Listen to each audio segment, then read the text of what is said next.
Welcome to another season preview. Today on the docket is the Las Vegas Raiders. Uh, they got me feeling not so nicey when I look at the situation.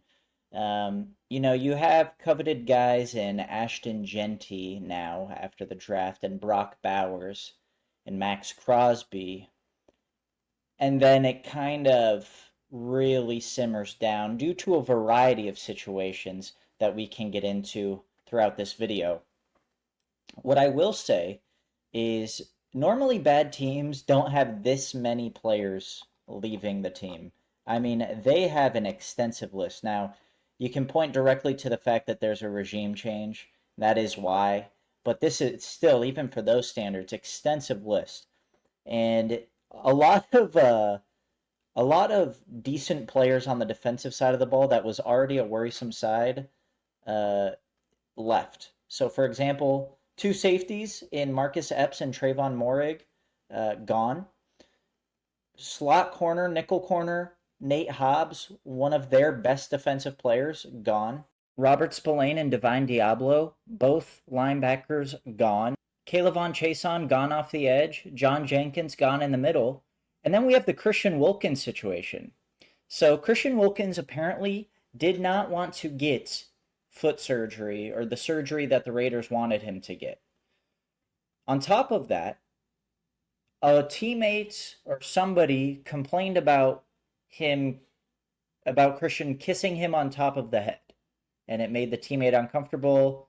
He came forward with it. And I guess that was the straw that broke the camel's back in Christian Wilkins' tenure as a Raider. And push, and Allen trying to extend it with Raekwon Davis hanging on him. Had to get to the 36-yard line. I believe that spot's a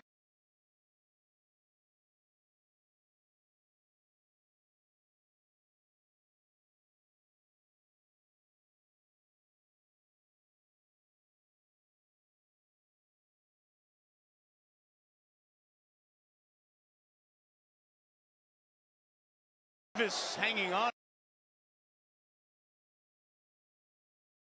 Grievances were filed and subsequently voided the contract. So Christian Wilkins isn't even getting paid or getting his promising. See, the contract is null and void now. And it must have been a pretty serious situation given how talented Christian Wilkins is. Now, I'm not saying that talent determines how a player is treated with misconduct in the workplace. Rather, they didn't take this lightly, and the talent didn't play a factor, and they didn't seem to really think twice about it. On offense, they didn't lose anybody too crucial. They lost backup quarterbacks, depth receivers, depth O-linemen. O-line is actually my favorite position group on this team in terms of a collective. They are about 8 or 9 deep. But I'll start at the quarterback and the head coach. They bring in Pete Carroll. What is he, 73, 74? He's old. This is not the average new coach. So he's not going to be around for a while, but Pete Carroll did manage to bring in his former quarterback in Geno Smith from Seattle. They acquired Geno for a 3rd-round pick, and Geno will be the starter for the foreseeable future at least. And they're kind of just looking at him to do what he did in Seattle and maybe squeeze them into a playoff spot. But in a crowded AFC, I don't think Geno Smith is going to be the quarterback that puts you over the edge. At running back, it is a much improved situation from last year. Last year, you went into the season. I mean, I remember fantasy social media thinking Zamir White was the next big thing. It was Zamir White, Alexander Mattison, and Amir Abdullah. That is terrible. You replace that with Ashton Jeanty and Raheem Mostert, and now Zamir White is your 3rd-string running back, and all of a sudden you've got quite the room. So I expect the running game to really be the identity of this team because they're running behind one of my favorite offensive lines in football. From left to right, I read Colton Miller at left tackle, Dylan Parham at left guard. It's going to be Jordan Meredith at center or Jackson Powers-Johnson at center. And if Jordan Meredith is at center, then you put Jackson. You know what? It'll be Jackson Power Johnson at center and Alex Kappa at right guard, and then DJ Glaze at right tackle. So immediately what stands out to me, Spytek and Alex Kappa were both together in Tampa Bay. Spytek gives Kappa a really decent sized contract to come over to be the right guard.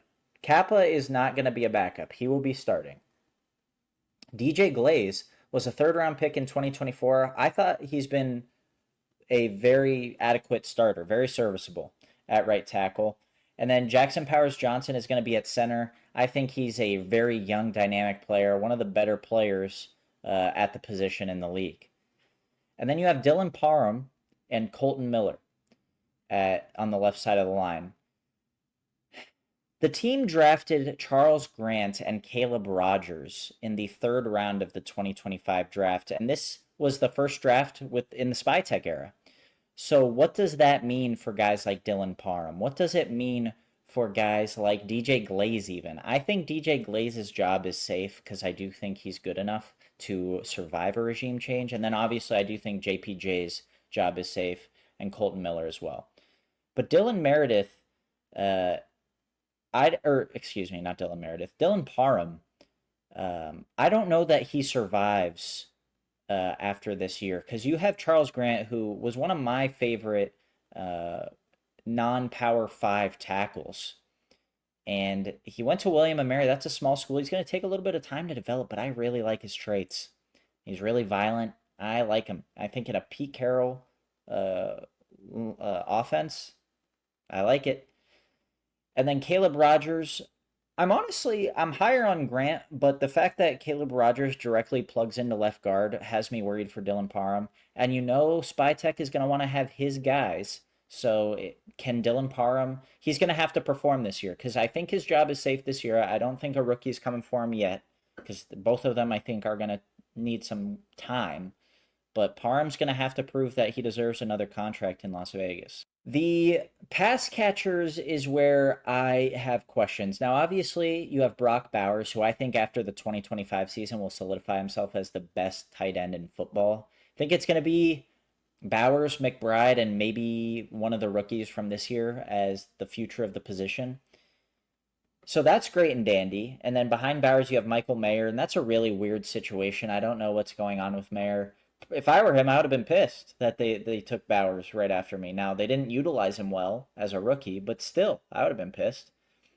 And then for the wide receivers, Jacoby Myers is your wide receiver 1. That is worrisome.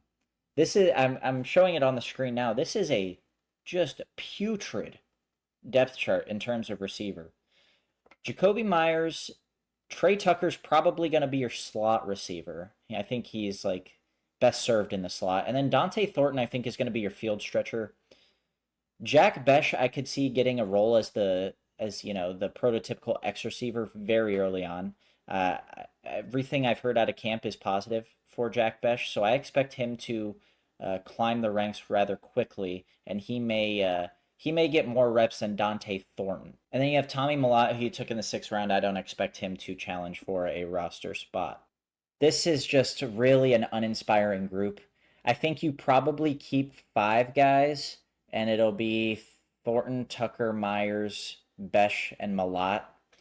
And I did say Mallott's not going to compete for a roster spot. I meant not going to really compete for reps.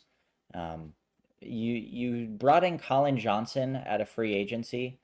Again, uninspiring. You also brought in Philip Dorsett in the big 2025. I'm not sure what that's about. I liked Justin Shorter as a practice squad player in Buffalo. I think that he has all the size and physical tools, but it's certain things as in route running and overall route nuance, has a limited route tree. So I don't think he'll challenge for a roster spot. Just a very uninspiring group. Jacoby Myers is probably the only guy that I can see touching 1,000 yards. Obviously, I think Brock Bowers gets there relatively easily, but other than that, I'm not seeing anything.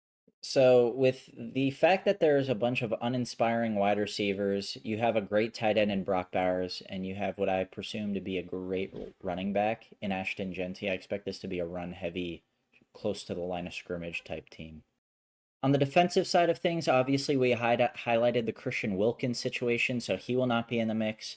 So primarily up the middle in the trenches, you have Adam Butler, who's kind of a pass rush specialist. I don't expect him to be on obvious rundowns. You have Jonah Laulu.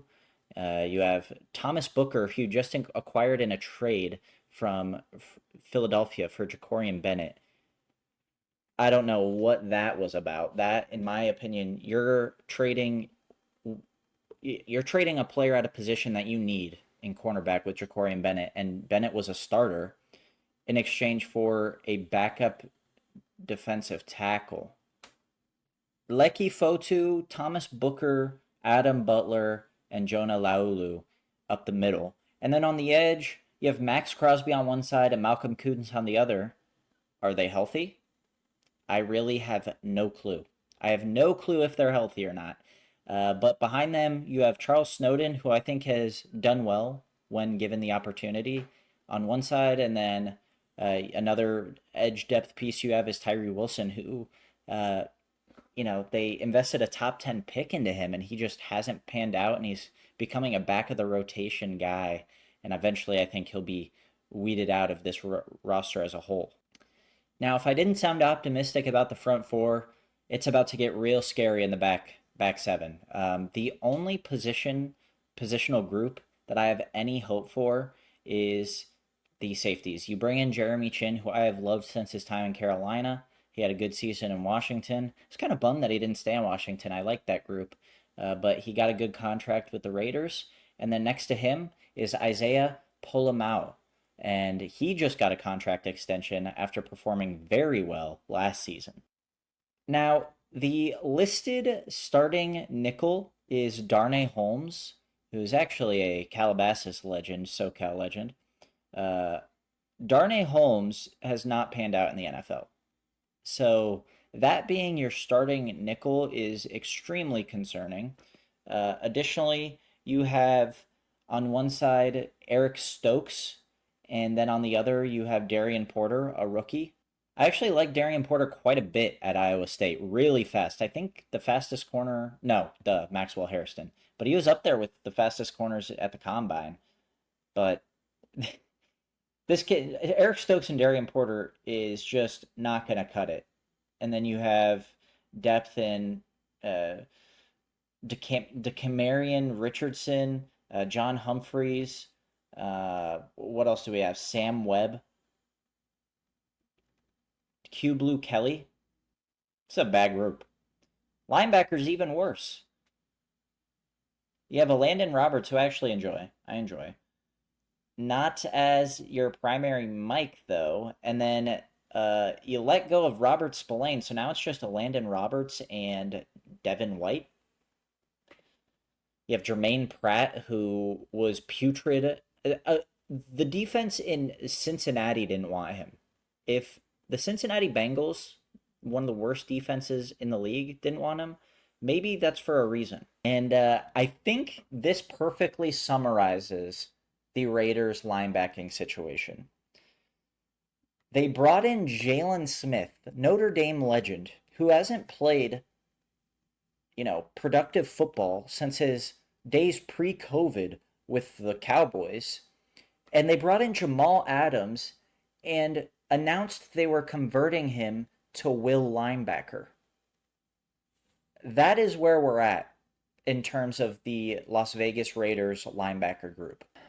So the offense that is going to rely heavily on running the ball, chewing clock, really trying to dominate time of possession is going to have to pretty much score on every drive because their defense isn't going to keep them in enough games to do so. So if their defense has them fall behind 7-0, 10-0, then are they gonna try to start airing it out? That's not gonna work in my opinion.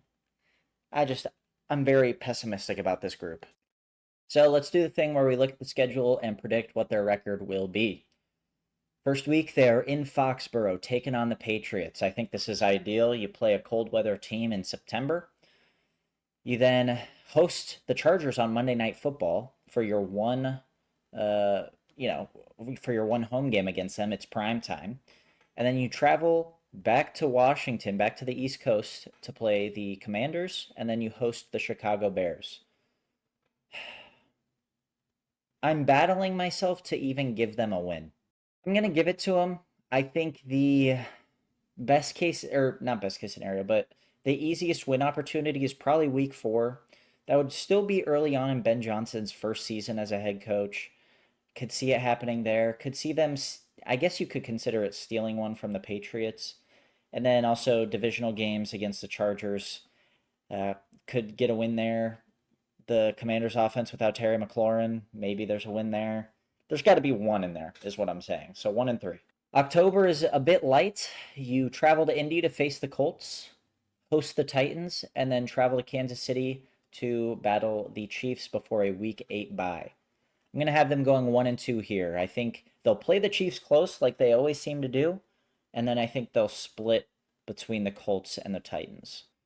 November picks up with 5 games. You have a home game against the Jaguars, a road Thursday night football game against the Broncos in November, so Denver's starting to get a little chilly.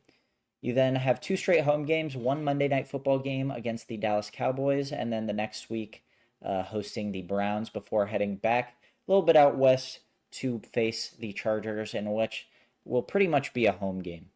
I'm going to have them going 1-4 here. I think the most obvious possible win is the Browns. I like the Jaguars a bit more than I like the Raiders. I definitely like the Broncos more. I like the Cowboys offense to really give it to the Raiders defense. I don't know how much I like the Cowboys defense against the Raiders offense. I think talent-wise, the Raiders are better. It'll be interesting to see how the line that I praise, the offensive line that is, handle Myles Garrett and Mason Graham. Mason Graham, week 12, maybe he has hit his stride by then. There won't be any more rookie jitters. And then week 13 at Los Angeles. I know it feels like a home game. I just don't think it's enough. I don't think it's enough. The Chargers will have a good ground and pound attack. And then also bringing back Keenan Allen, I should say. Ladd McConkey, Trey Harris. They've had Keandre Lambert-Smith really doing well in camp and preseason, so they'll have some field stretchers. I don't like the cornerback depth in Las Vegas to match up well with that. So I have them going 1-4 in this stretch. Final stretch is just as difficult. You host the Broncos, travel to Philly, travel to Houston, and then finish the season hosting the Giants and the Chiefs. I'm going to have them going 1-4 here. I think the most winnable game is obviously the Giants. Could also see them splitting with the Broncos or stealing one from the Texans, or even somehow Week 18, Kansas City's resting their starters. Maybe they steal a win there. I have the Las Vegas Raiders finishing the 2025 season with a record of 4-13. That would be disappointing, especially when you go out and you hire Pete Carroll, you trade for Geno Smith. Just don't think the defense is there. I think this offense is the stereotypical 8-win offense, right? But this defense, especially with the health concerns of Malcolm Kuntz and Maxx Crosby, this defense is like a 2-win defense. If the Browns have Denzel Ward and Myles Garrett and they're a 4-win team, think of what the Raiders are, okay? Anyways, I appreciate you guys for watching. It means a lot. If you like this video, feel free to subscribe and like it. And I will see you with the next AFC West team. Adios.